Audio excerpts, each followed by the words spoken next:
I watched a $5 million project die in silence. I was in a steering committee meeting. The project metrics were green on every single dashboard. But I knew the frontline team was struggling, right? I knew the code was a mess. The lead engineer was there, Scrum Master was there, PO there. They sat there in silence.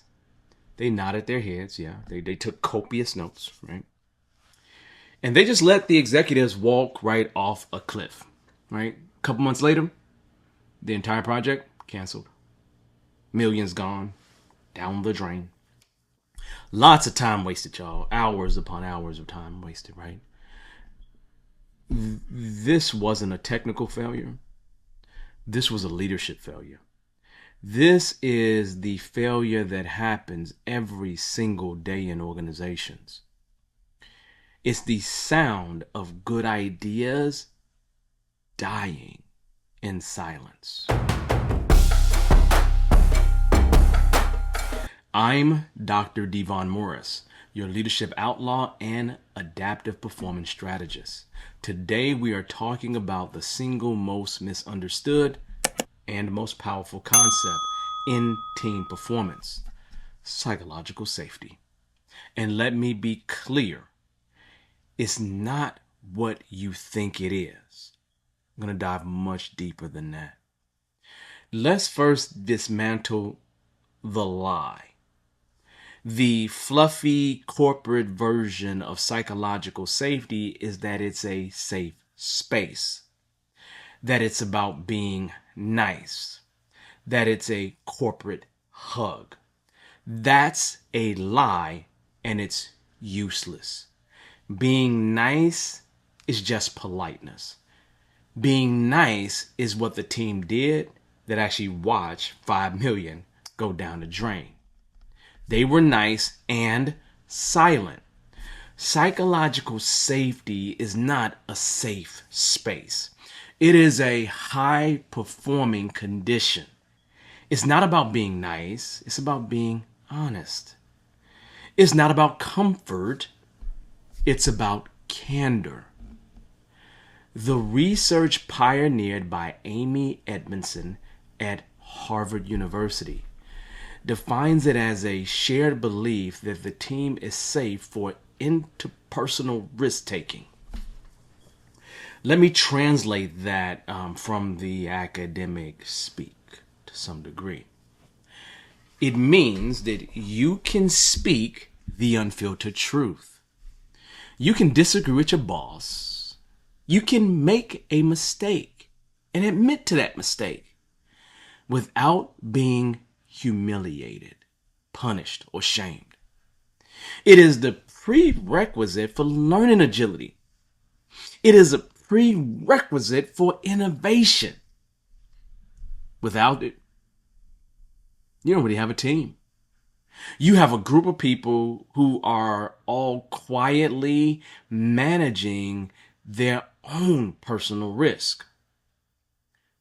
The objection from old school leaders is, this is just a bunch of soft cuddling. We need accountability. We need results. You've got to dismantle that, right? You really do. You're confusing comfort with safety. I am not talking about comfort here.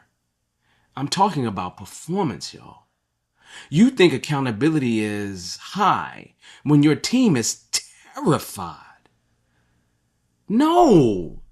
When people are afraid, they hide their mistakes. They blame each other. They lie about their progress. You cannot have real accountability in that situation without psychological safety. See, safety is the foundation for accountability. It's what allows someone to say, man, I screwed up. And here's how I'm going to fix it. So why do your people stay silent is the question. It's not because they're shy. That's not it.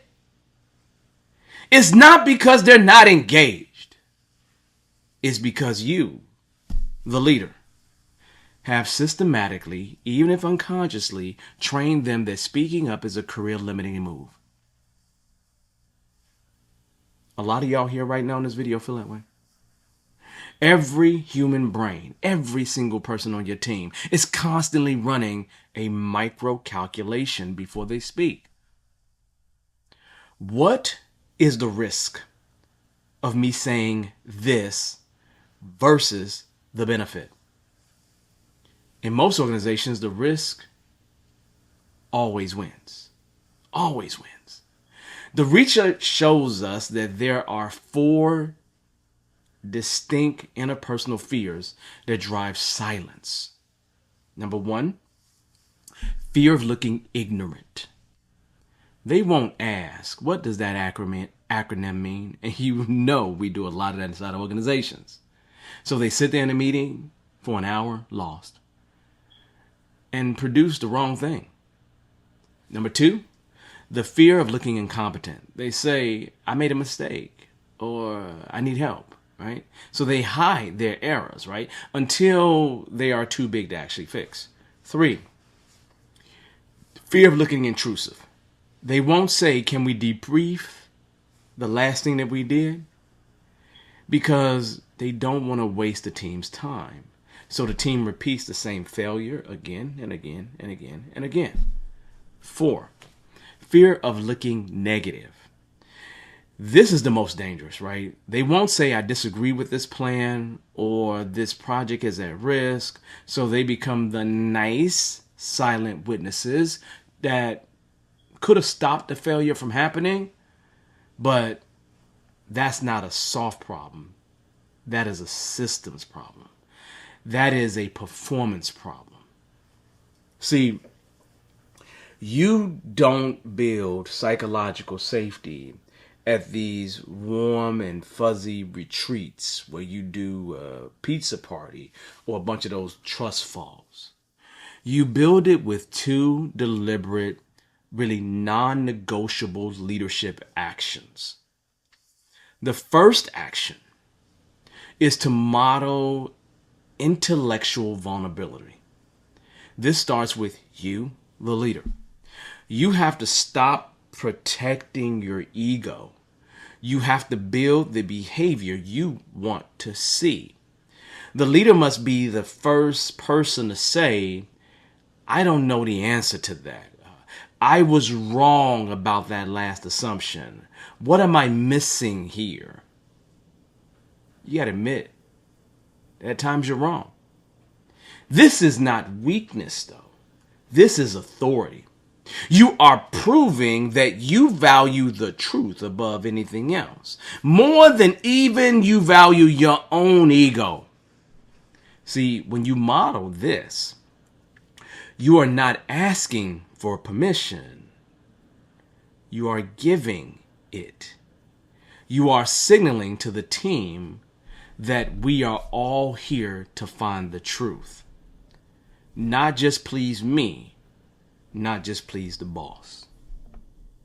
Number 2, weaponize your response to failure.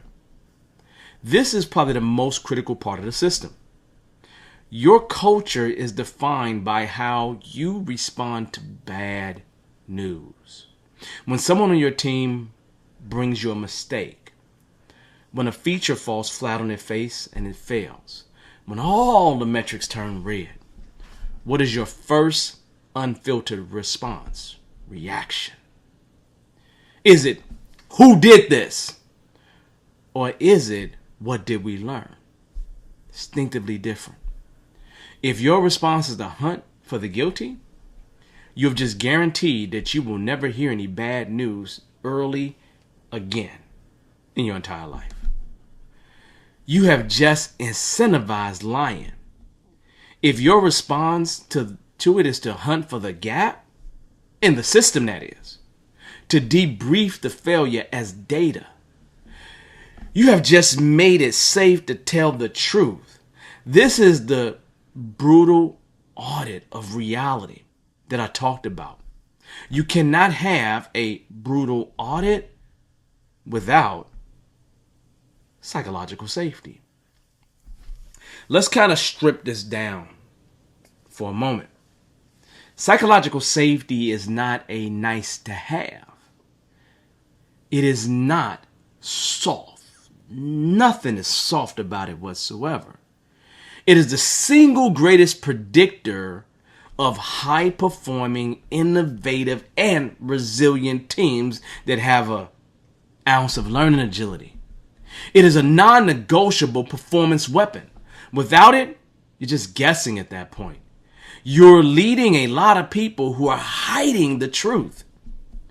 You are the executive in that boardroom looking at a green dashboard while a $5 million project is already dead upon arrival. Stop building a culture of nice. Start building a system of truth. If you are a leader who is done with the theater of engagement and ready to build an evidence-based system for elite team performance, we need to talk. Click the link in the description. Book a strategic intervention.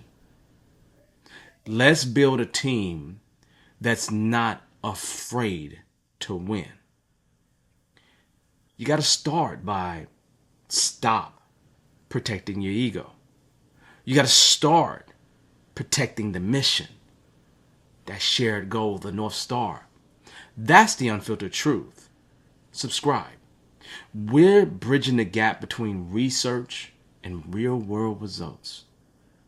Now, go dominate.